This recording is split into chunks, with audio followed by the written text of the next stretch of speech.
qui manque des mitzvot, qui manque des trucs, qui manque rien du tout. Il manque de juste de reconnaître, le leader de la génération, de manière à ce que tout ce qu'il a fait, ça puisse être, ça puisse être entériné, officialisé. Si maintenant, si maintenant on n'y croit pas, alors on peut pas, les choses elles peuvent pas se mettre en place. Elles ont été faites, mais elles n'ont pas été officialisées parce que il y a pas la émouna, c'est-à-dire il n'y a pas assez de émouna. Donc c'est sur ça qu'il faut travailler, c'est ça notre épreuve.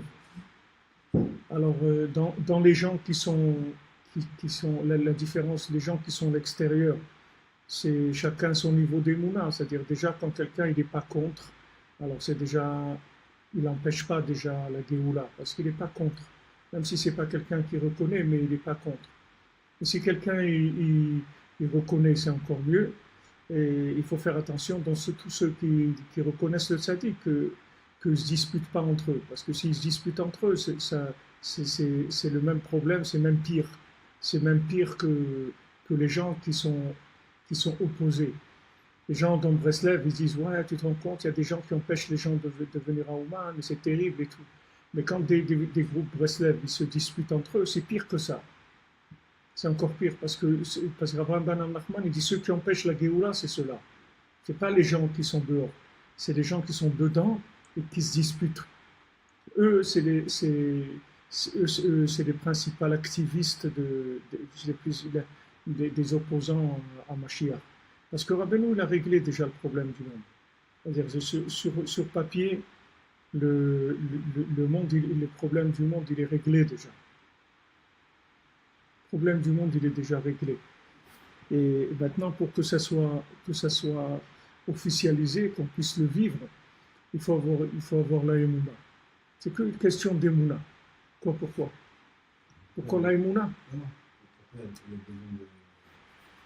Si le travail est fait, on a besoin de nous. Comment on a besoin de le reconnaître? C'est pas qu'il y a besoin de nous. C'est-à-dire que on a dit hier, on a dit le nian des pieds, des raglim. Si maintenant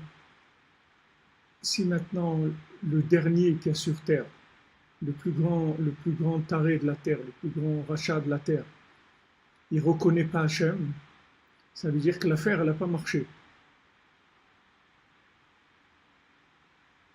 Même si c'est réglé, mais maintenant il faut que les gens qui soient sur terre, ils reconnaissent Hachem. Maintenant, quelle différence il y a entre le fait que Rabbeinu il est là et que le Rabbeinu il n'était pas là? La seule différence qu'il y a, c'est que au lieu maintenant que toi, tu dois te fatiguer à inclure après la création, avant la création, il y a quelqu'un qui l'a fait pour toi. Et il te demande juste de signer, c'est tout. Mais tu n'as pas de travail à faire. Parce que si tu avais le travail à faire, tu ne pourrais pas le faire. Rabbeinu il dit dans Chayei Moharan, il dit faire tchouva, vous voulez faire tchouva? Rabbeinu dit, vous ne pouvez pas faire tchouva. Même sur une avéra que tu as fait dans ta vie, Rabbeinu dit, toute ta vie entière, tu ne peux pas faire tchouva. Même si toute ta vie, tu jeûnes, tu trucs et tout, tu ne pourras pas faire tchouva par une avéra. Mais il dit, appuie-toi sur moi, c'est tout ce que... Appuie-toi sur moi. Moi, je fais tchouva pour toi. Rabbeinu, il fait tout. Mais seulement, si tu veux, la seule chose qu'on demande, c'est la Emouna. C'est pour ça que Rabbi Nathan il nous dit que faire tchouva, ça veut dire faire tchouva sur la Emouna. C'est ça, faire tchouva. C'est que les gens, ils n'ont pas confiance. Ils n'ont pas confiance, comme on a dit, en eux. D'abord, c'est le premier. Ils n'ont pas confiance dans le tzaddik et automatiquement, ils n'ont pas confiance dans Hachem. Donc, Rabbeinu, il te dit, voilà, regarde les points positifs qu'il y a en toi, sache que tu es quelqu'un de bien, sache que je vais te réparer complètement, tu ne quitteras pas ce monde sans être complètement réparé.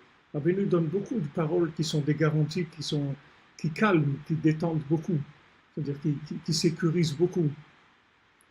Seulement, le degré de confiance en lui, ça, il peut pas te le, lui, il peut pas fabriquer ça.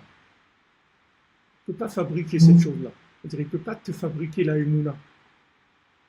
Il peut te montrer des choses, il peut t'aider, de te mettre dans des situations où tu vas voir la main d'Hachem, ça va te développer la émouna, mais il peut pas, la émouna, il peut pas avoir à ta place. C'est pour ça que c'est la seule chose dans laquelle tu as le libre arbitre, c'est tout. Tout le reste, il n'y a pas de libre arbitre, c'est-à-dire on n'a pas besoin de toi.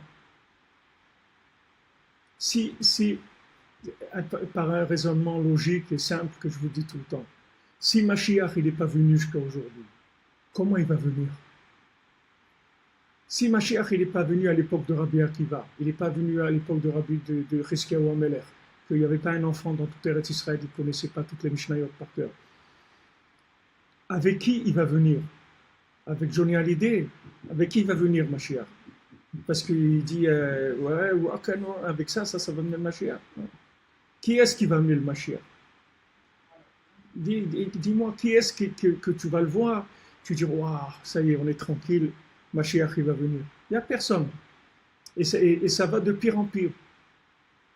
C'est-à-dire, Johnny Hallyday, au moins il savait jouer de la guitare. Maintenant, les vedettes qu'il y a, ça ne savent même pas jouer, c'est rien que dans l'ordinateur. C'est-à-dire, il y a des super musiciens, mais ils n'ont jamais pris un instrument de musique. Ça, c'est des musiciens électroniques. Alors, où on va aller? J'ai vu un truc, quelqu'un m'a envoyé sur la reconnaissance faciale en Chine. En Chine, ils ont 175 millions de caméras à l'extérieur et dans 2 ans, ils auront 500 millions de caméras. Ils ont 1 milliard de visages d'individus qui sont enregistrés. Donc tu vois, quelqu'un par exemple, quand il traverse au feu rouge, il y a tout de suite son nom qui est affiché, il reçoit un PV, et il y a un écran géant qui met son image, il dit ce rachat-là, regardez, il traverse quand c'est le feu rouge pour le piéton. Alors où tu vas aller avec ça? Tu vas devenir un tzaddik, tu vas devenir quoi? On va devenir mieux. On ne va pas devenir mieux. Seulement les gens, ils s'arnaquent, c'est tout, parce qu'il n'y a pas de solution. Alors ils essayent de faire semblant, ils ne se posent pas la question. Est-ce que maintenant tu penses que l'homme, il va être mieux que ce qu'il était avant? Est-ce que maintenant, dans l'humanité, tu vas trouver une période de tzadikim, on va vers une période de tzadikim, plus que ce qu'il y avait avant? Alors la réponse, c'est non. Quand le Harizal il dit de la petite montagne qui est à côté du mikvé du Harizal, là-bas, il y a 1 200 000 Tanaïm et Amoraïm qui sont enterrés dans cette montagne-là. Quand tu sors du mikvé du Harizal, la montagne de gauche, là. Là-bas, il y a 1 million de Kiflaim qui est Yotze Mitzrayim. 1 200 000 qui sont enterrés là-bas, des Tanaïm et des Amoraïm. Que le plus petit Tana, il pouvait ressusciter un mort. D'accord? Donc maintenant, où on va? Et on va aller vers une génération où il y aura 1 200 000 Tanaïm Amoraïm. Il n'y aura pas. Il n'y a même pas 1 200 000 de religieux dans le monde. C'est des gens qui mettent les tefilines, il n'y en a pas 1 200 000. Où on va?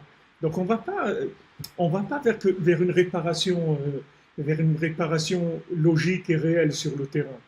On ne va pas sur ça. On ne va pas vers ça. Donc on va vers quoi alors? Alors dis-moi comment il va se réparer le monde. Puisque maintenant c'est de pire en pire. Donc il faut bien, comment ça va se réparer? Il faut bien qu'à un moment, Mashiach y vienne. Pour que Mashiach y vienne, il faut qu'il y ait un terrain il faut qu'il y ait quelque chose où il va atterrir. Il faut une piste d'atterrissage quelconque. Même un petit truc bricolé, mais il faut quand même une piste d'atterrissage, un truc normal. Voilà, la piste d'atterrissage du Mashiach, c'est la Emouna dans le Tzaddik, c'est tout. C'est-à-dire que maintenant la Emouna, c'est comme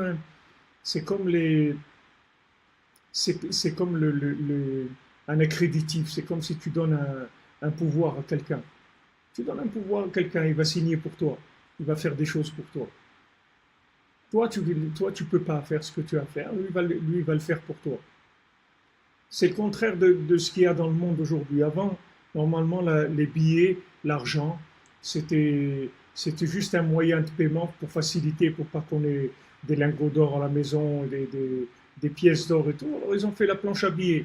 Mais la planche à billets, elle avait toujours une garantie derrière. Mais maintenant, vous voyez que le monde matériel, il va vers, il va exactement, et ça, dans le contraire de ce que Rabbeinu fait. Rabbeinu, il a payé, il a payé à la Banque mondiale, c'est-à-dire il a payé à Hachem toutes les dettes de l'humanité qui ont été faites et qui seront faites. C'est-à-dire que tu ne pourras plus faire une avéra qui n'aura pas été déjà réparée avant que tu la fasses. Donc ça, c'est réglé.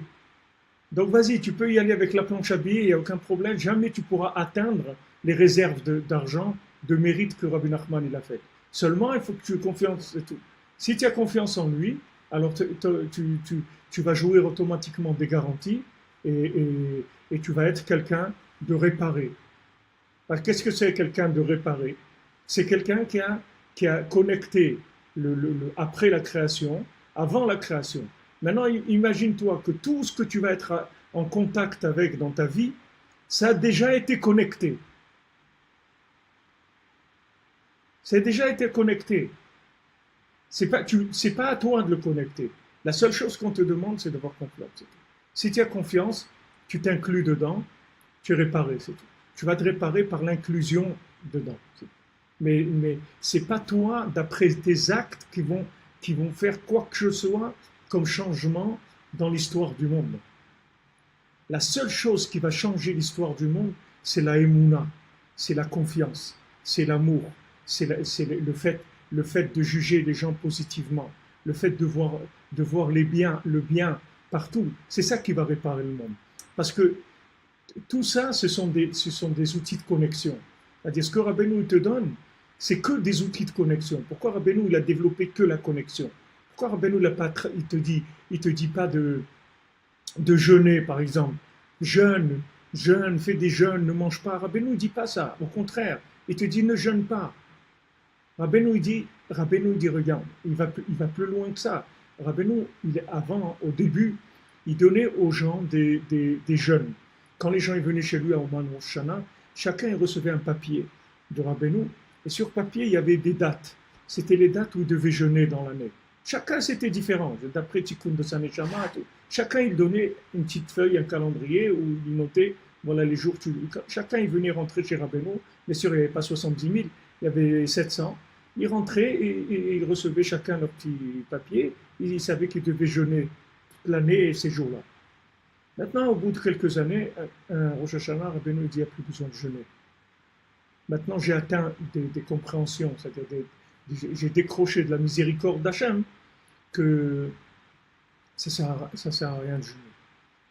Il dit maintenant, mais là où il va plus loin, c'est qu'il dit, c'est pas Keilou, c'est pas comme si Rabbeinu il a obtenu que les gens qui sont attachés à lui, ils n'ont pas besoin de jeûner parce que lui il a découvert une miséricorde d'Hachem qui va être l'équivalent des jeûnes que la personne fait.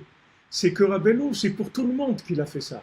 Rabbeinu, il a dit, vous qui avez confiance en moi, qui êtes attachés à moi, vous n'avez plus besoin de jeûner. Et ceux qui ne sont pas attachés à moi, ça ne sert plus à rien qu'ils jeûnent. Ça ne leur servira plus à rien.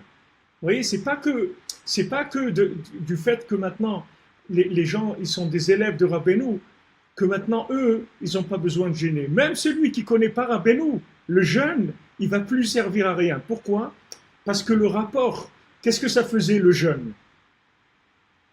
Qu'est-ce qu'est le but du jeûne? Le but du jeûne c'est quoi? C'est de casser le corps. Pourquoi casser le corps? Quand le corps il est cassé, alors on se dit peut-être il va laisser un peu de place pour l'âme. Il va commencer à se dire, ah tiens, j'ai une âme quand même et tout, et il faudrait que je m'occupe de l'âme aussi. C'est le but du jeûne, comme c'est écrit dans Shulchan Aruch, Mishnah Berurah, il dit que le but du jeûne, c'est d'affaiblir le corps pour donner envie de faire tchouva, pour laisser l'âme se développer. Mais maintenant, si maintenant le résultat obtenu par le jeûne, il a été déjà fait par quelqu'un. Il y a quelqu'un qui est venu et que tous les jeûnes que tu pourras faire dans ta vie, le résultat de ça, il a déjà été fait. C'est-à-dire la connexion avec avant la création que tu pourras faire en jeûnant, ça a été fait déjà. Donc ça ne va plus te servir à rien de jeûner. Vous comprenez? C'est pas que maintenant la personne a dit bon, ok, d'accord, je j'ai pas confiance dans Rabbi Nachman, ou je suis pas un élève de Rabbi Nachman, et trucs, mais je travaille en freelance quand même. J'ai ma avoda. Non, non, c'est pas comme ça. Ta avoda, elle vaut plus rien du tout. Faut que tu le saches. C'est fini. Parce que l'effet que est expecté par ta avoda, il a déjà été fait. Ça a déjà été fait. Que tu sentes la connexion ou pas. Ça, c'est après, c'est ton bénéfice à toi après, c'est tout. C'est ta vie. Mais que tu ressens pas, on n'est pas là-dedans. C'est pas on est dans ressent ou on ressent pas. On est maintenant que la dette de l'humanité, du passé, du présent, du futur, elle a été payée. Donc maintenant, les gens, c'est pas dans ce domaine-là qu'il faut vous investir. Il faut vous investir dans autre chose complètement. Il faut vous investir dans la connexion, dans la communication. Aujourd'hui, faire tchouva à quelqu'un, c'est l'aimer, c'est tout. Ça suffit. Du moment où tu l'aimes, tu le connectes, c'est fini. Tu le connectes à toi tu es connecté là-bas et l'autre il est connecté. Rabbeinu il a dit, quand je sors quelqu'un de la boue, celui qui s'accroche à lui, je le sors aussi. C'est comme un train, un wagon. Maintenant, tu peux avoir le premier wagon, il est au Kotel, le dernier wagon, il est à Harlem, en train de prendre de la cocaïne. Du moment où ce dernier wagon-là, il est connecté à un wagon, que sauf, la chaîne, elle est connectée, ça y est, tous ils reçoivent du tzaddik, toute la chaîne entière, peu importe où le bonhomme il se trouve. Il y a celui qui arrive à étudier une demi-heure, il y a celui qui arrive à étudier 2 heures, il y a celui qui arrive à étudier 4 heures. Le Balatania, il dit, vous pouvez regarder dans une Chot Talmud Torah, dans le Shulchan Aruch Harav du Balatania, il dit quelqu'un qui étudie 6 heures par jour, il dit voilà qu'est-ce qu'il doit étudier. Parce qu'il dit quelqu'un qui étudie 6 heures par jour, ça veut dire c'est quelqu'un qui étudie pas, qui n'a pas le temps d'étudier. 6 heures par jour, pour lui, c'est quelqu'un, c'est pas de l'étude, c'est comme si tu dis quelqu'un, il fume un mégot de cigarette par jour. Ça s'appelle un fumeur. Non, c'est pas un fumeur, on parle pas de lui, il compte pas. Là, c'est pareil, 6 heures par jour d'études, c'est rien. Le Balatania, il te dit. Donc où tu crois que tu vas arriver? À quoi tu vas arriver? Au lieu de t'investir dans essayer de développer la réussite individuelle et l'ego, investis-toi dans la connexion. Parce que tu vas profiter du bénéfice de tous les individus qui vont être connectés avec toi. Tu vas profiter du résultat de ça, c'est extraordinaire. Hachem, il te dit, regarde, sois bon avec les gens, regarde le bien chez l'autre. Sache qu'il est bien. Rabbeinu, il dit, quelqu'un lui a dit, il y a un rachat qui a fait ça et tout. Rabbeinu, il dit, comment tu peux dire un juif que c'est un rachat? Ça n'existe pas. Amer kulam tzadikim, tous les juifs c'est des tzadikim. Ouais, mais attends, je vois qu'ils sont pas, et je vois ils font des bêtises et tout. Mais ils sont pas des tzadikim de eux comme ils agissent maintenant. Ils sont des tzadikim parce qu'ils sont inclus dans les tzadikim. C'est pour ça qu'ils sont des tzadikim. Comme la Gemara elle dit qu'est-ce qu'Hachem il te demande? Il te demande que ma Hachem evakesh mincha, que la crainte d'Hachem. C'est tout ce qu'il dit. D'avoir que la crainte d'Hachem, c'est la seule chose qu'il te demande. Alors la Gemara elle dit mais Maï, il dit Irat Hachem miltazu tretari, c'est une petite chose. Et tu dis bon allez, la seule chose que je te demande c'est bon, donne 100 millions d'euros. Ça va, tu peux donner 100 millions d'euros. 100 millions d'euros, tu es fou. C'est ce que c'est 100 millions d'euros. Si tu me dis 10 centimes d'euros, je peux essayer de bouger mes poches pour essayer de me dire 100 millions d'euros. Je ne sais pas de quoi tu parles. C'est la même chose. Tu demandes la ira, c'est la chose la plus élevée qui existe. Reshit Chochma Irat Hashem. C'est le niveau le plus haut de la connaissance, de la sagesse et tout, c'est la crainte d'Hachem. Donc qu'est-ce que tu me dis maintenant? La seule chose qui te demande Hachem, c'est la crainte, c'est tout. Alors la Gemara te dit pourquoi c'est une petite chose la crainte? Il dit non. La Gemara elle répond non, pour Moshe Rabbeinu c'est une petite chose. Alors là tu comprends encore moins. Tu dis attends, tu me demandes quelque chose qui est à un niveau très élevé. Après je te dis c'est trop haut, c'est trop dur pour moi. Tu dis non, pour Moshe Rabbeinu c'est pas difficile. Et moi je suis pas Moshe Rabbeinu. De quoi on est en train de parler? De ça on parle. Il dit Si tu as confiance dans Moshe Rabbeinu, tu as de la crainte d'Hachem. Si tu n'as pas confiance dans Moshe Rabbeinu, tu n'auras pas de la crainte d'Hachem. Tu ne pourras pas arriver à avoir la crainte d'Hachem. Parce que ça n'existe plus. Ce sont des notions qui n'existent plus sur le terrain.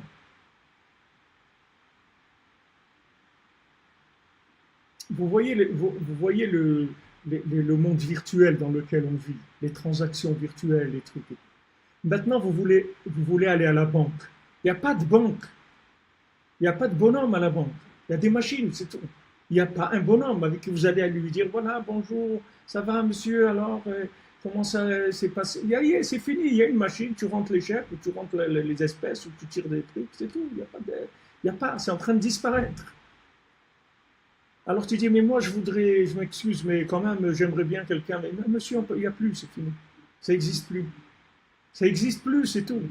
Tu rentres dans un rapport virtuel avec la matière qui va augmenter de façon incroyable. Ça va en augmentant chaque jour, le rapport virtuel avec la matière. Donc tu vas où? Tu vas un jour palper de la matière, tu ne vas plus palper de la matière. C'est fini. On est dans autre chose. On est dans l'échange virtuel, c'est tout. Et bien, spirituellement, c'est la même chose. C'est-à-dire que maintenant, tu ne vas plus palper de la matière de la Rodat Hashem. C'est-à-dire, tu ne vas pas arriver de par toi-même à des niveaux très élevés en tant qu'individu isolé, mais tu vas arriver à des niveaux très élevés par connexion. Parce que quand tu vas être connecté, alors tous les gens qui sont connectés dans cette chaîne, il va y avoir des échanges entre eux et des échanges avec le tzaddik. Et donc tu vas recevoir des choses d'un niveau très très élevé. Et toi, tu vas être là où tu es. Ça ne change rien. Ça change rien. Comme disait le Rav Besançon, il disait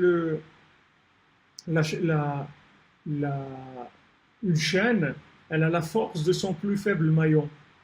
Si vous prenez une chaîne, que chaque maillon de la chaîne il peut tirer 100 tonnes, mais au milieu il y a un maillon qui peut lever 100 grammes, et bien la chaîne elle peut faire 100 grammes. Parce que tu fais 120 grammes, elle va craquer tout de suite. Donc quand maintenant on rentre dans le lien, c'est-à-dire qu'on est tous liés, alors à ce moment-là on passe dans autre chose complètement, d'un autre niveau. Ne croyez pas, il y a des gens qui sont gênés par ce discours-là parce qu'ils pensent qu'ils ne peuvent rien faire et que c'est quoi alors ce que je fais, ça n'a pas d'importance. Non, ça a beaucoup d'importance ce que tu fais. Mais ce que tu fais, l'élément principal dans tout ce que tu fais, c'est la connexion. Avec la chose, avec les individus, avec ta famille, avec tes amis, avec le monde. C'est la connexion qui va donner la valeur aux choses. Même regardez des pays voilà, comme l'Arabie Saoudite, maintenant elle a dit ils vont passer dans un islam plus cool, avant ils n'étaient pas comme ça, etc. Donc c'est l'islam plus cool. Et là ils construisent un pont entre l'Arabie Saoudite et l'Égypte, un pont de 10 km. Ce pont-là, il va faire la circulation en voiture entre les deux pays, c'est-à-dire ils vont connecter les pays. Quand ils vont connecter les pays, ils vont faire des échanges commerciaux, etc. Et voilà, ça va développer. Ça va développer. La connexion aujourd'hui, c'est quelque chose qui va développer. Tu vois bien qu'il y a tu cherches quelque chose, Google, il a déjà trouvé pour toi. Alors ne sois pas un imbécile, ne te mets pas à perdre des jours à chercher. Mais tu as quelque chose. Tu vois, maintenant, tu t'habitues petit à petit. Les gens avant, ils n'avaient pas le réflexe de Google. Maintenant, ils ont plus le réflexe. Ils regardent. Voilà, j'ai besoin de ça, truc. J'ai un évier bouché, voilà ce que je peux faire. J'ai des moustiques, voilà. Comment je fais pour les moustiques? Comment je peux faire pour ça? Il y a des gens, ils ont répondu à tes questions. Tu vois bien qu'aujourd'hui, tu vis avec de la connexion. Et tu ne vas pas dire non, bon, moi j'ai envie de trouver ma solution. Tu vas t'embêter si tu vas chercher. Et ce n'est pas évident que tu la trouves. Ce n'est pas évident du tout que tu la trouves. Et si tu la trouves, ça après beaucoup d'efforts et de perte de temps et d'énergie et tout ce que tu veux. Et tu peux te planter. Tandis que là, tu as une base de données, qu'il y a des millions de gens qui ont déjà traité cette chose-là. Des moustiques dans une maison, il y a des millions de gens qui ont ce problème-là.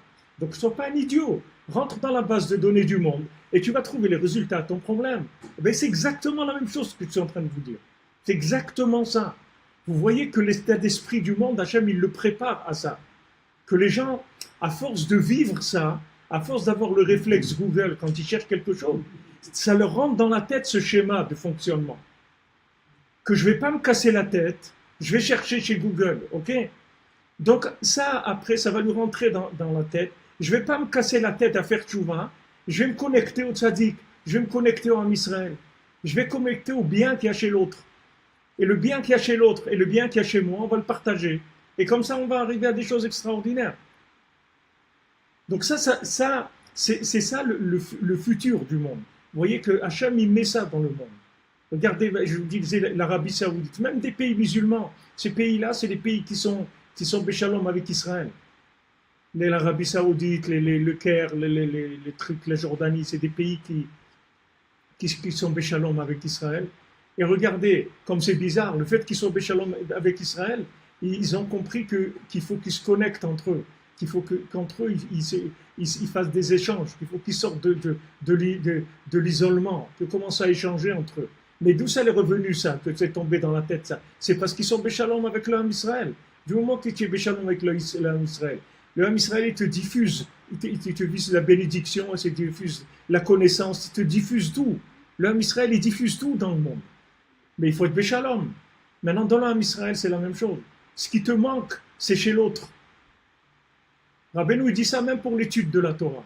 Rabbeinu dit, tu es en train d'étudier la Torah, tu étudies la Gemara. Ok, tu es dans une Gemara, il y a un truc que tu ne comprends pas. Tu essayes, tu répètes 2-3 fois, tu vois que tu ne comprends pas. Rabbeinu te dit, ne reste pas là-bas. Va-t'en, continue, avance. Il dit, mais je n'ai pas compris, c'est pas grave, mets une note que tu n'as pas compris. Tu vas voir que quand tu vas refaire cette Gemara, l'endroit où tu as noté que tu n'as pas compris, cette fois-ci tu vas le comprendre. Il dit, tu sais pourquoi? Parce que la réponse, pour comprendre ça, il faut que tu sois passé sur un autre texte qui est plus loin. C'est là-bas où tu vas comprendre ce qu'il y a ici. Donc, laisse tomber, ne t'accroche pas à t'isoler sur une question et à te prendre la tête avec. Avance, roule, c'est tout. Quand tu recommenceras le chasse, tu recommences la Gemara, tu vas voir que tu vas comprendre.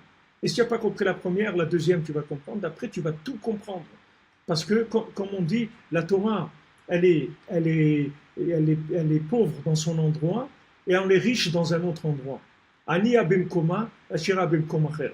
C'est-à-dire que dans son endroit, elle est pauvre. C'est-à-dire que des fois, dans son endroit, il n'y a pas tous les aimants pour comprendre. Mais dans un autre endroit, elle est riche. Ça veut dire que si tu savais ce qui est écrit là-bas, tu comprendrais tout de suite ce qu'il y a ici. C'est comme si vous voulez des lettres et des mots. C'est la même chose. Chacun, c'est une lettre. Mais ce n'est pas un mot. Encore moins une phrase. Et encore moins un texte. Et encore moins un livre. Vous vous rendez compte quand vous êtes une lettre dans un livre, quelle grandeur vous avez, quelle richesse vous avez. Vous êtes avec tout ce qu'il y a dans ce livre-là, toutes les histoires, toute la chokma, tout. Vous êtes là-dedans. Alors que si vous êtes une lettre, c'est tout. C'est une lettre, on ne peut rien faire avec cette lettre. Après, elle devient un mot. On comprend qu'il y a des mots. Après, on comprend qu'il y a des phrases. Après, on comprend qu'il y a des textes. Après, on comprend qu'il y a des livres. Mais c'est merveilleux, on peut écrire un livre. On peut livrer un livre, c'est extraordinaire. Alors nous, on est le livre de l'humanité. Mais seulement, il faut que les lettres, elles soient en contact, c'est tout. C'est la seule chose aujourd'hui qu'on nous demande, c'est tout.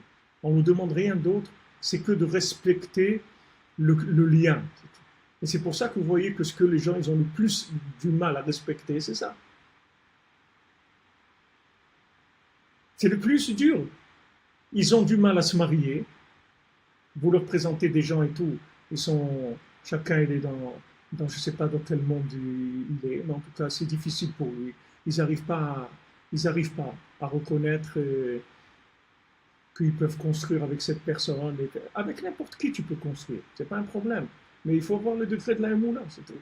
Les gens ils n'ont pas la émouna, ils veulent des signes extérieurs, c'est-à-dire des choses qui les sécurisent qu'avec cette personne ça va marcher, etc. Sinon ils n'arrivent pas. Ok. Et les gens maintenant qui sont mariés, ils ont envie de divorcer. Parce que tout est là-dedans. Tout est dans le lien et la communication. À quoi ça te sert de la Torah? À quoi ça te sert de la Torah? À quoi ça sert? Des gens, je connais des gens, des rabbinim, avec 10 gosses, 12 gosses, 14 gosses, ils divorcent. Mais qu'est-ce que tu fais? Tu fais quoi? Et des grands amis des chachamim, des gens, ils ont écrit des sfarim et tout. Et même, je parlais avec la femme, elle me dit, je sais pas, il a perdu la tête complètement, il est parti en vrille complètement. Et à quoi ça te sert ta Torah? Si maintenant tu n'es pas lié, à quoi ça sert? Ce qu'on est en train d'étudier là, de cette Torah, c'est avec Rabbi Akiva. Rabbi Akiva, il dit Klal Gadol Batorah, Ve'avta l'eracha kamocha, tu aimeras ton prochain comme toi-même. Pourquoi je dois aimer mon prochain comme moi-même? Parce que toi-même, tu te trouves dans ton prochain. Il va te rendre toi-même. Au lieu maintenant de bêcher, de travailler pour être toi-même, tu vois très bien qu'on profite tous les uns des autres. On profite des voitures qui sont fabriquées, des chaussures, des vêtements, du manger, des maisons, de tout. Qu'est-ce que toi, tu as fait dans ta vie pour l'humanité, dans le monde? Même matériellement, tu as fait quoi? Tu es électricien, ok. Tu es plombier, ok. Tu es médecin, ok. Tout ce que tu as fait, c'est quoi? C'est 1 milliard, 2 milliardième des besoins de l'humanité. Qu'est-ce que tu as fait? Tu vois bien que tu vis avec ce que les autres ils ont fait. Tu vis avec ce que l'autre il a découvert. Maintenant, jamais toi tu aurais découvert une lampe halogène ou un truc ou les systèmes ou l'internet ou les trucs. Mais tu vois bien que tu vis avec ça. Tu l'utilises. C'est pas toi qui l'as découvert. Donc tu vois bien que tu vis avec l'échange. Que tout le progrès de l'humanité, c'est par l'échange. Sinon, il n'y aura rien du tout. On ne vivrait pas. Alors la Torah, c'est pareil, la Hirat Shamayim, c'est pareil. Si tu t'isoles, tu ne peux pas avancer. C'est comme si tu dis non, moi je ne prends rien de l'extérieur. Moi, je mange ce que j'ai fait pousser dans mon jardin et c'est tout. Je ne mange rien d'autre. Mais même ce que tu fais pousser dans ton jardin, comment tu le fais pousser? Tu utilises une pelle, tu utilises une charrue. Qui est-ce qui l'a fabriqué? C'est toi qui as fabriqué la pelle? Non. Alors, n'importe où tu vas te trouver, tu vas utiliser ce qui a été fait par l'autre. Eh bien, spirituellement, c'est comme ça que ça fonctionne. Et ça va être que comme ça. C'est-à-dire qu'il ne reste que ça. Il ne reste que ça. Toi, tu vas te casser la tête pour chercher comment on repasse comment on repasse une chemise, comment enlever une tache et tout. Et si tu tapes Google enlever une tache sur une chemise, il va te dire voilà 12 millions de réponses. Mais attends, c'est quoi ça? Mais alors, ça y est, laisse tomber, passe à autre chose. Ça, on l'a réglé déjà, vas-y, avance, passe à autre chose. Donc tu vois bien que tu vis une vie, si tu veux, qui a rendu l'humain beaucoup plus puissant que ce qu'il était. Aujourd'hui, tu prends un avion, tu vas dans un endroit, ok. Tu vas travailler, tu as un rendez-vous, tu vas à Johannesburg, tu vas à Milan, tu vas à Paris, tu reviens en Israël. Tu vois bien que tu es un Superman par rapport à quelqu'un qui vivait au Xe siècle. Tu utilises l'image, le son, les trucs, les échanges. Tu vois bien que tu as un pouvoir énorme de bouger dans le monde. Ok? Alors sache que spirituellement, c'est la même chose. Le monde, il est en progrès. Il n'est pas en recul. Mais pourquoi le monde, il recule dans le comportement? Parce que les gens, ils ne s'aiment pas. Parce que les gens, ils ne se connectent pas. C'est pour ça qu'ils reculent. C'est exactement comme tu dis, non, moi, je ne mange pas du manger de l'extérieur. Moi, je mange des carottes que je fais pousser dans mon jardin. Moi, je n'utilise pas un couteau fabriqué, je fabrique mon couteau. Moi, je fabrique mes chaussures. Mais tu vas passer ta vie à fabriquer ce que tu as besoin. Et ça ne va même pas être bien fait. Parce que tu ne peux pas être cordonnier et orfèvre et couturier, et bijoutier et cuisinier, tout en même temps. Tu ne peux pas. Tu peux fabriquer un frigidaire. Parce que toute ta vie, tu ne pourras pas fabriquer un frigidaire. Là, tu l'achètes 100 euros, 500 euros. Ça y est, tu as acheté un frigidaire. On n'en parle plus, on est passé à autre chose. On est dans l'utilisation déjà. Mais spirituellement, le monde, il est comme ça. Seulement, comme les gens, ils ne veulent pas utiliser l'échange, et que Amalek, il sait très bien ça. Il sait que sa fin, ça va être l'échange. La fin, ça va être le shalom entre les gens. La fin, ça va être le fait de voir le bien qu'il y a chez soi et qu'il y a chez les autres. Il sait que c'est ça, c'est sa fin. Il sait que ça, c'est la fin. C'est pour ça que c'est à Purim qu'on tue Amalek. Pourquoi c'est à Purim? Parce que c'est dans la joie, c'est dans le shalom. Comme c'est un jour où on fait que des choses de shalom, on donne la tzedaka, on fait des échanges, matanot laevionim, et mishloach manot ish lereu, qu'un avec son prochain, il fait des échanges, qu'on se déguise pour pas gêner l'autre, pour pas qu'il nous voie, que si peut-être il a une gêne avec quelque chose ou autre, eh ben on se déguise pour comme ça détend, c'est ça qui va tuer Amalek. Les gens ils disent, ah, Amalek, mais voilà, regarde Purim, c'est Mériat Amalek. Comment c'est Mériat Amalek? Parce qu'à Purim, on a reçu la Torah avec de l'amour. C'est pour ça que c'est la fin de Amalek. Parce qu'à Purim, on va vers son prochain, on envoie à quelqu'un quelque chose de bon, avec un mot gentil ou quelque chose. On essaye d'échanger avec tout le monde, avec les pauvres, avec les riches, avec ceux qui sont comme nous. On échange, on se déguise pour passer inaperçu dans nos défauts, dans ce qui peut repousser l'autre pour être agréable. Donc voilà, on te dit comment ça fonctionne. Mais il faut savoir qu'Amalek, il ne laisse pas rentrer là-dedans. Il crée de la zizanie. Il crée des trucs. Ouais, un truc, elle ne me laisse pas vivre, elle m'embête, lui, il m'embête tout le temps, et il veut toujours aller au Oman, au Rosh Hashanah, et trucs, et il nous laisse à nous, les gosses comme ça, et trucs, et lui dit, ouais, mais je ne sais pas faire mon truc, moi j'ai envie d'aller prier au net, c'est le matin, vu que je m'occupe des enfants, et trucs, et voilà, chacun il se plaint de tout ce qu'il n'y a pas, de tout ce qui manque, de tout ce qui ne va pas. Et tout ce qui va, alors, il n'y a rien qui va. Tout, rien que c'est... D'ailleurs, Rabbi Akiva, c'est bien, c'est-à-dire qui va. À qui va. À qui va le mieux. C'est-à-dire, ça va. Bon, machin. Il te dit, comment? Ça va. Tu dis, Rabbi Akiva, celui qui dit toujours que ça va. Ça va, c'est bien. C'est bien. Ah, elle t'a embêté ou il t'a embêté? Non. Parce qu'il a c'est un être humain. C'est pas, tu crois que tu t'es marié avec quoi? Avec un modèle d'Adam Kadmon, avec l'homme d'avant la création. Tu es marié avec un homme qui est passé par les poubelles de 2000 ans d'exil. Tu veux trouver quoi? Tu vas trouver quoi? Tu vas trouver des gens fracassés. Il n'y a que ça. Donc, t'attends pas à... C'est pour ça qu'aussi beaucoup ne veulent pas se marier, parce qu'ils savent qu'ils vont rentrer dans des galères. C'est vrai, c'est vrai. Mais ce que vous allez gagner de ça, vous ne pouvez pas vous imaginer ce que vous allez gagner de ça. L'échange, comme on dit, l'échange, il en vaut comment on dit là? La chandelle, exactement. Ça vaut la peine que tu vas être gagnant. Et sauf avec le temps, tu vas voir que ton conjoint, il n'est pas si mal que ça, et que tu as construit des choses avec lui, et que tu es arrivé à des choses qui sont magnifiques. Et bon, Hachem, c'est super. Une fois que tu as éliminé toutes les bêtises. Mais Amalek, il te fait des grossissements, il te fait des loupes sur le mal, mais il t'efface les points positifs pour que tu vois tes défauts. Il te fait ça, avec les défauts chez toi-même. Tu te juges en permanence, tu as un regard sur toi-même qui est comme on dit, critique.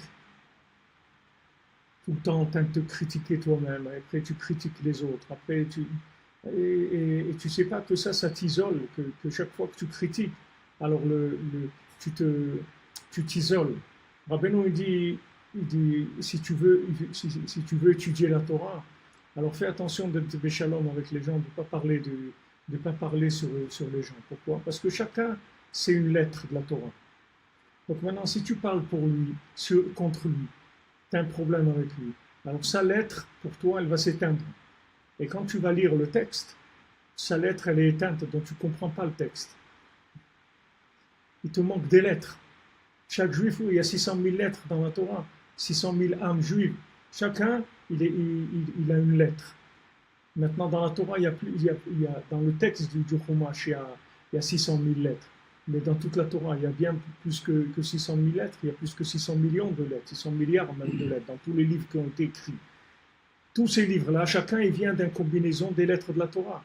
Donc maintenant, quand tu rentres dans un texte, tu ne sais pas, cette personne-là, avec qui tu es en bis-bis, comme on dit, tu ne sais pas combien de mots qui sont dans ton texte, il y a des lettres qui concernent la neshama de cette personne. Et comme elle s'est éteinte, quand tu lis, c'est comme s'il te manque des lettres dans le texte. Alors tu ne comprends même pas ce que tu lis. Donc Rabbeinu, il dit, si tu veux comprendre la Torah, commence avec ça. Ne parle sur personne, ne dispute avec personne, ne rentre pas dans des trucs avec personne. Fais ton truc, c'est tout public. Commence pas à regarder le mal chez les autres. Parce que le mal, quand tu vas voir le mal, ça va t'empêcher de voir. Comme Rabbeinu il nous dit dans cette Torah 51 au début, il dit que le sheker, il est mazik la enaim. Le mensonge, ça fait du mal aux yeux. C'est-à-dire que tu ne vois pas ce que tu dois, les choses en double, tu ne vois pas la chose comme tu dois la voir. Ça vient du mensonge. Le mensonge, il trouble la vie.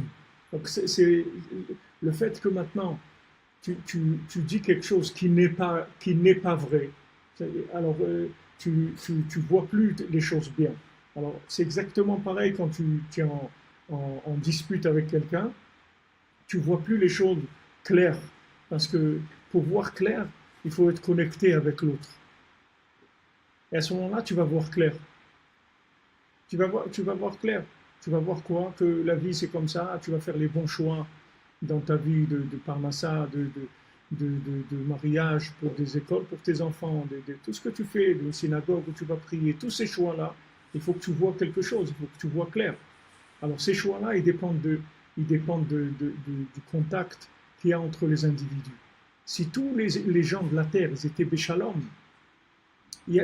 tout le monde verrait tout de suite dans tous les domaines qu'est-ce qu'il faut faire. D'abord, il n'y aurait pas de maladie, il n'y aurait pas de manque de parnassa, il y aurait tout ce truc-là. Tous les manques de parnassa, ils viennent uniquement parce qu'il n'y a pas de shalom entre les gens. Toutes les maladies, elles viennent de ça. Il y a pas, normalement, il ne doit rien manquer. Pourquoi vous voulez qu'il manque?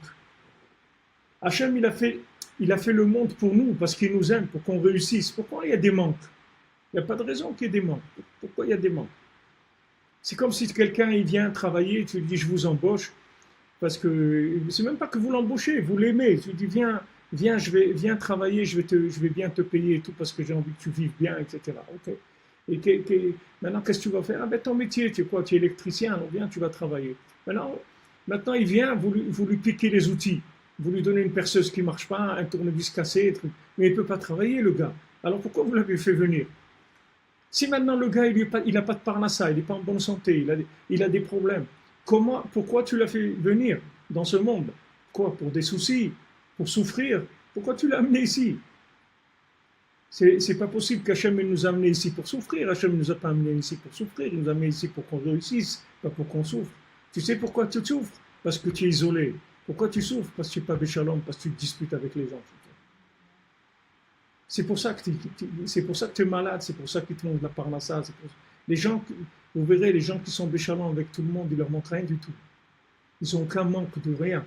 Parce que même si toi, en tant qu'individu, tu n'es pas méritant pour avoir ce que tu dois avoir, avec le fait que tu es connecté à d'autres, ça te rend méritant. Le fait que tu es connecté à d'autres, ça te rend méritant. Il y avait un Rav Bouskila, la Vachalon me racontait une fois avec Sléva, et il dit quelqu'un il est venu voir un Rav, il lui a dit je veux prendre une assurance vie. Est-ce que vous pensez que je dois prendre l'assurance vie? Alors le Rav il lui a dit comme ça, il dit toi, d'après ce que tu es, normalement tu ne dois pas vivre. Mais comme tu as une famille, alors on te laisse vivant pour que tu donnes la parnassa à ta famille. Mais si tu prends l'assurance vie, ils ne vont plus avoir besoin de toi, tu vas mourir tout de suite. Il vaut mieux que tu donnes la tzedaka et tout, ne prends pas l'assurance vie. Parce que toi, tu vas prendre l'assurance vie, ça va te donner l'assurance mort, au contraire. Parce qu'on n'a pas besoin de toi. On a besoin de toi par rapport à ta famille. Mais toi, tu n'es pas quelqu'un qui a tellement besoin de toi dans le monde. Donc, on ne va pas continuer à t'entretenir pour toi en tant qu'individu. Mais le fait que maintenant, tu aides ta famille, tu soutiens ta famille, alors on te laisse, il n'y a pas de problème. Regardez où ça va. C'est-à-dire que maintenant, regardez les mérites que vous pouvez avoir. D'ailleurs, la Torah elle te dit, tous les gens qui ont donné, ils n'ont jamais perdu. C'est-à-dire, ce qu'ils ont donné, on leur a toujours remboursé. Jamais Hachem, par exemple, tu as passé, je ne sais pas, 20 ans de ta vie à enseigner. Ces 20 ans-là, on va te les rajouter sur ce que tu devais vivre, normalement. Tu devais vivre 90 ans, ben tu vas vivre jusqu'à 110 ans. On va t'ajouter 20 ans. Tu as donné ton argent, on va te le rembourser et te donner plus que ce que tu as donné. Tout c'est comme ça. Tout ce que tu vas donner, on va te le rembourser. Il n'y a pas de problème. C'est normal. Parce que quand tu donnes, c'est comme si tu fais un placement dans des autres sociétés qui marchent. Tu vas prendre tout ce qui marche dans les autres individus, il va venir vers toi. Quand tu donnes la tzedaka, quand tu donnes du chesed, quand tu accompagnes quelqu'un, quand tu renforces quelqu'un, il y a des gens, ils sont seuls et malades. Il y a des gens seuls dans le monde, des milliers de gens seuls et malades chez eux. Il n'y a personne qui les appelle, il n'y a personne qui pense à eux, Bichlal. Tu penses à lui, tu l'appelles, tu lui dis, voilà, comment ça va, ça y est, tu lui réfouches les mains et tout, tu lui as fait sa journée. Tu lui as un téléphone, tu lui as fait sa journée. C'est vrai que chacun il est occupé et tout, mais sache qu'il y a des gens qui n'ont rien du tout dans ce monde. Ils ont pas où s'accrocher. Ils n'ont pas d'enfants, ils n'ont pas de conjoint, ils n'ont rien. Ils sont seuls dans leur maladie, dans leur tristesse, dans leur dépression, là où ils sont. Et chaque fois que tu vas les appeler, tu vas leur donner de la vie. Tu vas leur donner de la vie. Tu dis, ah quoi, il y a quelqu'un, il pense à moi. Truc. Surtout si tu es dans la Torah, surtout si tu es à Yerushalayim, surtout si tu es à Ouman, en Eretz Israël et tout. Du coup, ah, wow, quelqu'un d'Eretz Israël, il a pensé à moi, il m'a appelé, il m'a fait une bénédiction, mais c'est extraordinaire. Nifla. Tu sais pas ce que. Mais ça, c'est des échanges. C'est des échanges de vie. Toi, tu lui donnes la vie et lui, il te donne la vie. Lui, il te donne ce qu'il a. Parce que quelqu'un qui souffre, tu crois qu'il souffre pour rien. Il ne souffre pas pour rien. C'est quelqu'un qui a des mérites énormes. Donc lui, maintenant, il est en train de souffrir. Et toi, tu l'aides dans sa douleur. Alors lui, il échange avec toi. Il y a un échange qui se fait. Et si tu fais ça, tu vas devenir un multimillionnaire en Torah, en argent, en tout. Tu vas grandir. Avec quoi tu as grandi? Avec quoi tu as grandi? Tu as grandi avec la richesse des autres. C'est avec ça que tu as grandi. Chacun il a une richesse spirituelle. Quand tu as compris ça, tu vas comprendre que de te connecter avec les autres, c'est ça qui va te donner c'est ça qui va te donner la vie. C'est ça qui va te faire grandir. Et quand tu vas t'isoler, tu vas tourner en circuit fermé. Et à la fin, c'est la sclérose à la fin. Parce que le bonhomme, après, il devient fou complètement. Il tourne avec des circuits tellement petits, tellement nuls, Bichlal, sa vie, elle n'a aucune valeur à ses yeux. Lui-même, il n'a pas de valeur à ses yeux. Alors que quand tu vis connecté, c'est extraordinaire. C'est extraordinaire. Tu vis connecté, tu échanges avec des gens. Même si toi, tu n'es pas bien. Tu es des gens, tu es avec des gens. Ces gens-là, il y a bien parmi ces gens-là quelqu'un qui est bien maintenant. Ah ben, il va t'aider, c'est tout. Il va t'aider. Tu vas voir quelqu'un sourire. Ça va t'aider. Tu vas dire, ah ouais, ça existe encore des gens qui sourient. Ouais, ça existe, il y a des gens qui sourient. Ah, c'est nifla. Tu vois un sourire. Quelqu'un t'a dit bonjour. C'est une bracha, bonjour. Ça veut dire Yom Tov, c'est une bonne journée, bonjour. C'est une bénédiction, ça donne envie de vivre. Tu vois plusieurs personnes qui te disent bonjour. Ils t'ont donné chacun, ils t'ont donné une petite piqûre d'énergie. Mais si les gens ne te regardent pas, tu passes comme ça, et ils ont des têtes d'enterrement tous, c'est une atmosphère qui donne pas envie, ça donne pas envie de vivre, ça donne pas de la vitalité. C'est ça le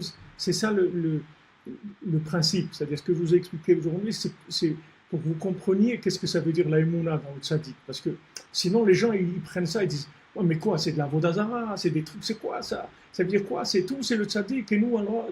Mais non, c'est pas vrai, chaque juif il a reçu la Torah. C'est pas comme ça que ça marche. Et tu comprends comment ça fonctionne. Et tu verras que ce principe-là, il est déjà chez toi et tu vis déjà avec. Seulement, tu n'as pas de recul pour savoir comment ça fonctionne. Avec ce que Rabbeinu te dit, tu peux comprendre comment ça fonctionne. Mais si dans ton yom-yom, tu ne te rends pas compte. Tu ne te rends pas compte parce que tu vis avec. Donc, aujourd'hui, tu ne te rends pas compte que tu as besoin de n'importe quoi. Tu as cherché sur Google, tu as cherché un truc d'occasion, tu as cherché un truc là, ou tu as cherché une livraison de Chine, ou n'importe quoi. Tu vois pas que tu as réglé un problème en 2 minutes qui peut prendre des mois dans la vie de quelqu'un à régler et qui peut même ne pas pouvoir se régler du tout. Tu peux arriver à faire des choses que tu n'aurais jamais pu faire tout seul. Tout ça, tu l'utilises tous les jours. Seulement, tu ne te rends pas compte, c'est tout. Tu ne te rends pas compte parce que tu n'as pas de recul. Comme ça, commencer doucement, tu es rentré dedans, tu ne t'es pas rendu compte que la vie, elle a changé complètement. Aujourd'hui, il n'y a pas quelqu'un, il peut gagner de l'argent en vendant des choses très chères, parce que c'est fini, parce que le marché mondial, il est ouvert. Tu ne vas pas trouver ici, tu vas trouver en Chine, tu vas trouver en Espagne, tu vas trouver en Afrique, tu vas trouver... Et c'est plus un problème, il va te l'envoyer. Tu vas acheter n'importe quoi, il va te l'envoyer. Il y a des sociétés qui ont compris ça. Par exemple, tu prends un Apple, il y a pas tu vas aller n'importe où dans le monde, tu vas payer le même prix, le truc. Il Il y a pas, tu ne vas pas trouver un Macintosh moins cher en Chine qu'en France, qu'à Johannesburg, qu'à Kiev. C'est partout le même prix. Il n'y a pas de différence de prix. C'est partout pareil, ça y est, comme ça on a réglé. Et les autres, il y a des autres qui jouent sur ça. C'est-à-dire que le fait que maintenant il est à côté de toi, et tu ne connais pas l'internet et tout, alors il te vend le truc deux fois le prix que ça coûte. Mais si BMS tu étais connecté, tu verrais que tu le paierais moins cher. Tout fonctionne avec ça.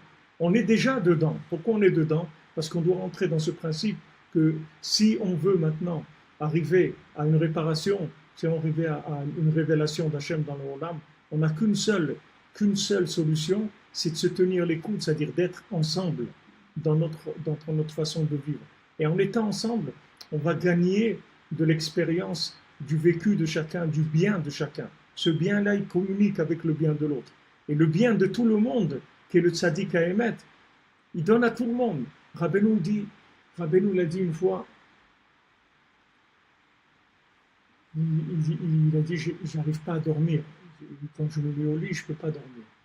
Il dit, pourquoi il ne peut pas dormir? Il dit, parce que quand il se met au lit, alors il a les 600 000 âmes du Ham Israël qui viennent comme ça, chacun devant lui, les 600 000, comme ça, un après l'autre. Et il ne peut pas dormir, il n'arrive pas à s'endormir, parce qu'il a ces 600 000 qui viennent devant lui tout le temps. Ça veut dire que Rabbeinu, c'est la Neshama de Moshe Rabbeinu, il est collèle toutes les Neshamot. C'est-à-dire sa Neshama, elle inclut toutes les âmes. Donc il ne faut pas que tu te fasses un souci de ce que tu vas faire. Ce que tu vas faire en tant qu'être isolé, ça peut être extrêmement difficile et ça peut être même impossible pour toi. Mais si tu es connecté, tout devient possible. Tout devient possible. Tout est possible. Parce que les maasés, tu vas rentrer dans la cagnotte de 600 000 âmes qui sont dans le tzaddik. Et là, tout est possible. Même si toi, comme tu es, tu n'arrives pas à ça, tu n'arrives pas à l'autre, tu vas échanger avec l'autre. Tu vas échanger avec l'autre. Il y a un qui est fort dans la parole, un il est fort dans la réflexion, un il est fort dans la vue, un il est fort dans le cœur, un il est fort dans ça, un il est fort... Tout ça, ça s'échange en permanence. Toutes les spécificités de chacun, toutes les qualités de chacun, elles s'échangent en permanence. Dans le tzaddik, le fait qu'on est ma'amim dans le tzaddik, alors on profite les maasés de toutes les neshamot d'Israël, de toute la spiritualité du monde. On échange avec tout le monde. Ça, c'est ça, Mashiach. C'est pour ça que Yosef il n'était pas d'accord avec Yehuda. Parce que Yehuda, il disait, on a la Torah, on va instaurer la Torah dans le monde, et tout le monde va faire la Torah. Et c'est tout. C'est-à-dire, il disait, Yehuda, c'est la royauté de David, c'est ma chère Ben David. Et Yosef, il dit, non, tu peux pas. Tu peux pas. Ça va pas marcher. Tu pourras pas amener la royauté d'Hachem. Avant d'amener la royauté d'Hachem dans le monde, d'abord tu dois établir des systèmes de communication. Yosef, c'est Tikkun Abrit, c'est l'alliance. Vous voyez, l'alliance, elle est en bas, seule, juste avant Malchut, juste avant le pouvoir. La sphira du Yesod, elle est en bas. C'est une sphira qui est seule aussi. C'est pas une sphira qui est avec autre. C'est-à-dire c'est une sphira seule, et de elle, ça va dans Malchut. Et toutes les sphirotes que vous prenez d'en haut, elles arrivent tous à Yesod, et après dans Malchut. C'est-à-dire c'est Yesod qui transmet à Malchut. C'est-à-dire Yesod et Malchut, c'est une seule chose dans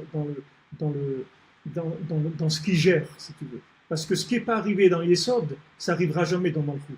Ce qui n'est pas arrivé chez Yosef, ça n'arrivera jamais chez David. Alors qu'est-ce qu'il veut chez Yosef? Yosef, c'est la chambre. Il rajoute. Yosef lit Hachem Ben Acher, aussi lit Hachem Ben Acher, il m'a rajouté. Yosef, qu'est-ce qu'il fait? Il rassemble. Yosef, c'est un rassembleur. Il rassemble. Il était copain avec tous les junkies, les trucs comme ça. Il parlait avec eux, tous les traînards, les trucs comme ça. Il était copain avec eux. C'était ses copains. Il est rapproché d'Hachem. Et il a dit à Yehuda, tu ne vas rien faire. Si je ne ramène pas tous ces gens-là, tu ne pourras rien faire parce que tu vas avoir des bugs dans ton système. À un moment, il va te manquer un élément qui est un élément indispensable. Parce que si Hachem il a créé, ça veut dire que cet élément-là, on en a besoin dans le puzzle. Tu ne peux pas l'enlever. Tu veux dire, je vais m'en passer. Tu vas avec qui tu vas remplacer l'image du peuple? Avec ta photo, avec la photo de ta belle-mère, qu'est-ce que tu vas mettre là-bas? Qu'est-ce que tu vas mettre dans le puzzle? Lui, il fait partie du puzzle, on a besoin de lui, c'est tout. Le jour où maintenant tu comprendras qu'on a besoin de tout le monde, alors tu vas rentrer dans du dialogue, c'est autre chose déjà.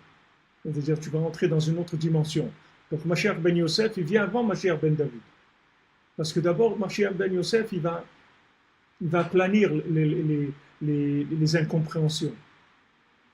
Il va planir les incompréhensions, si vous voulez, Yosef Hatzadik, c'est le dénominateur commun du monde.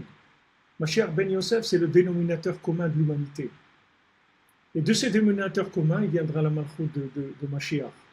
Mais nous, on doit vivre absolument dans ça. C'est-à-dire, d'abord en nous-mêmes, de ne pas nous faire la guerre à nous-mêmes, de ne pas nous détester. Combien de gens ils se détestent? Il y a des gens qui se détestent. Mamash, ils se détestent.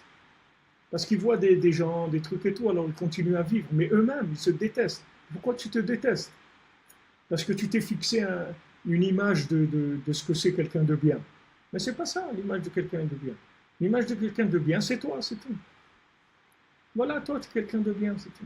Et tu verras que dès que tu vas accepter que tu es bien, toi, tu vas avoir beaucoup plus de facilité à accepter que l'autre aussi, il est bien.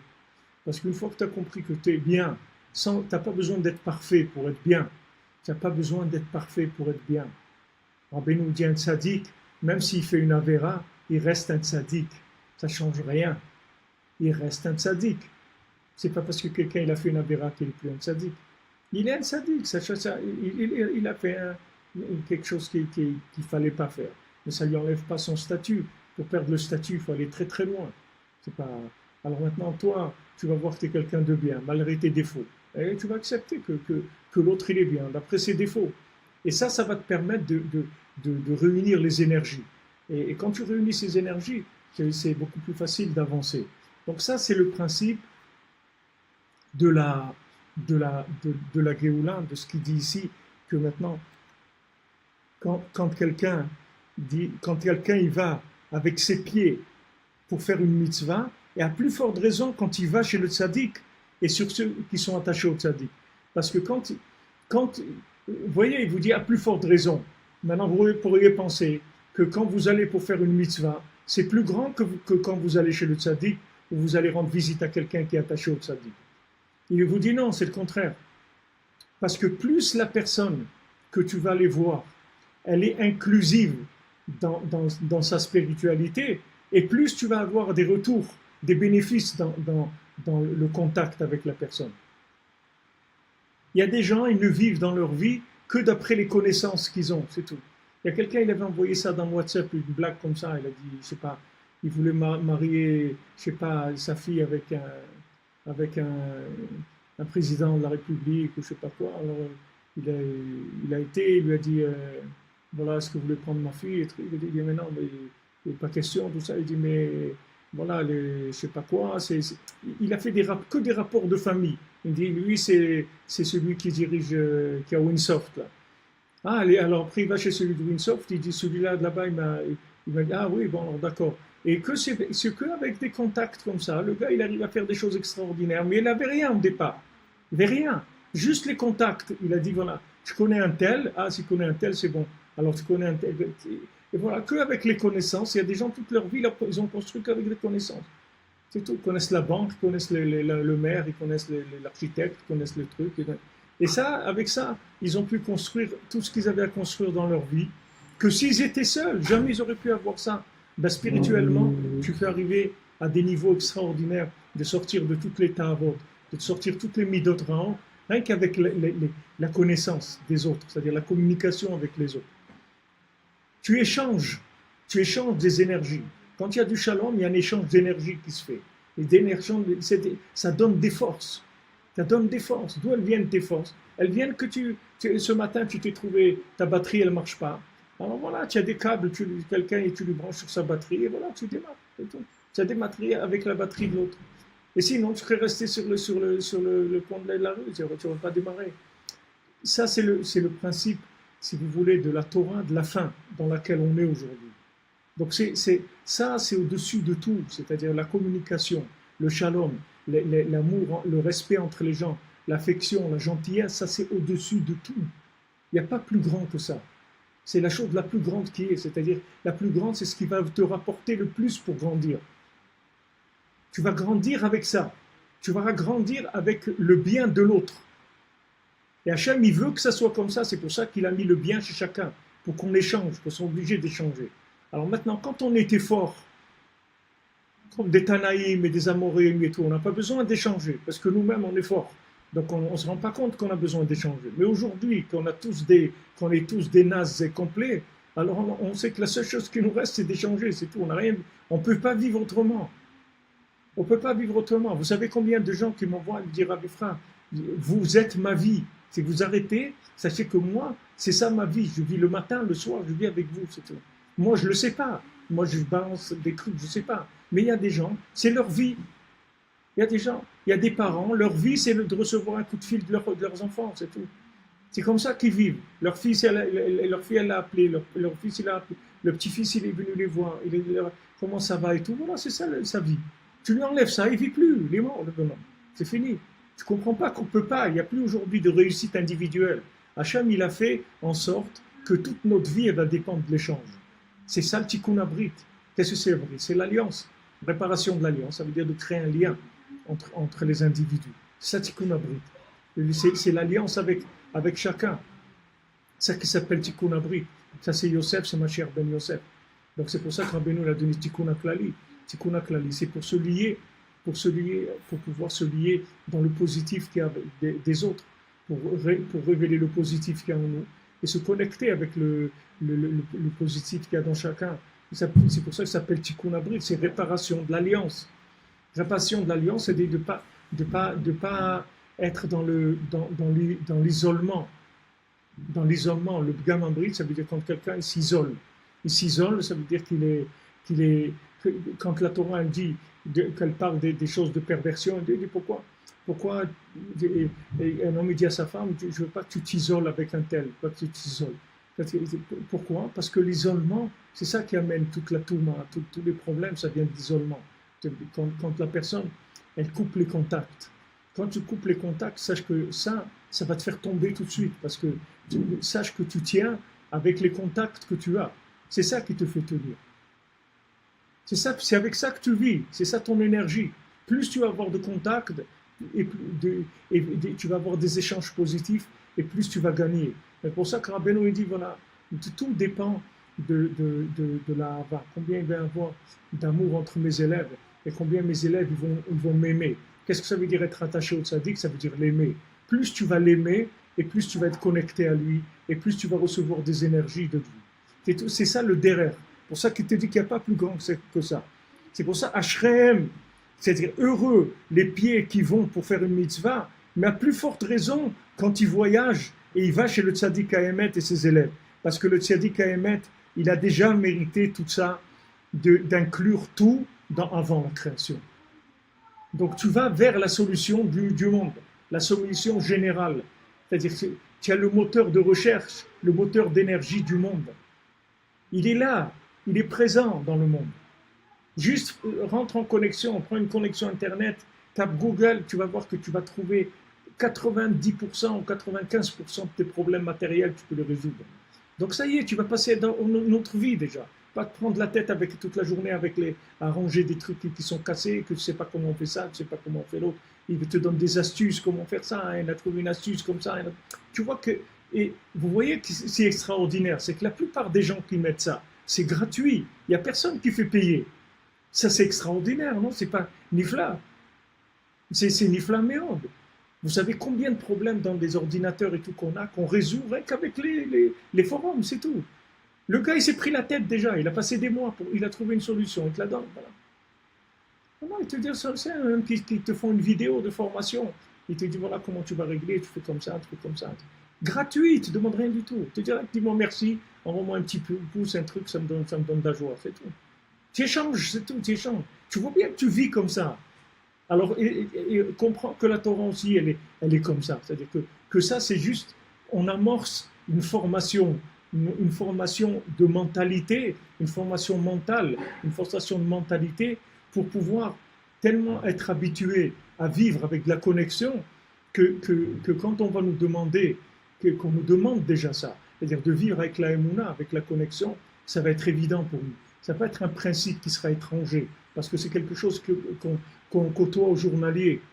Bezrat Hashem. Bonne journée, Be'atzlacha, il y a des bonnes nouvelles, Bezrat Hashem. Be'atzlacha tout le monde.